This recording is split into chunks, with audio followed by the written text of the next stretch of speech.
ఒకప్పుడు మా మదర్ ఆ టైంలో ఒకవేళ హస్బెండ్ కొట్టినా తిట్టినా ఇంటికెళ్తే అమ్మ వాళ్ళు తిడతారు. కానీ ఈ టైంలో నువ్వేంటి నేనేంటి నువ్వు వదిలేస్తే ఏంటి నేను బతకలేనా అనే ఒక చేంజ్. అప్పుడు ఎవరో పెద్దలు చెప్పినట్టు భార్య మాట భర్త వినాలి, భర్త మాట భార్య వినాలి, కానీ వీళ్ళిద్దరు మాటలు బయట వాళ్ళు వినకూడదు.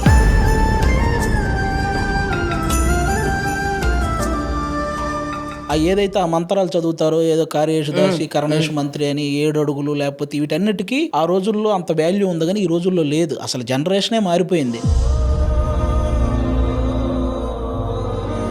ఈ జనరేషన్ మగాళ్ళేమో మనం తాళి కడితే అది పడి ఉండాలి అనే ఒక రాంగ్ ఫీలింగ్తో వాళ్ళు ఉన్నారు. ఆడవాళ్ళేమో నా ప్రైవసీని డిస్టర్బ్ చేస్తే వాడు మగాడైనా మగుడైనా ఎవడైనా సరే నేను ఊరుకోను అనే రాంగ్ ఫీలింగ్తో అమ్మాయిలు ఉన్నారు. అప్పటికి ఇప్పటికి చేంజ్కి జస్ట్ డిఫరెన్స్ చెప్పనా, నువ్వు ఆరెంజ్ సినిమా ఆ రోజుల్లో నీకు నచ్చలా, కానీ ఈ జనరేషన్లో సూపర్ హిట్ చేశారు రిలీజ్ చేస్తే.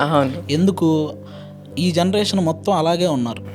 ప్రేమ అనేది కొంతకాలమే ఉంటుంది అనే దాన్ని ఈ జనరేషన్ నమ్ముతున్నారు.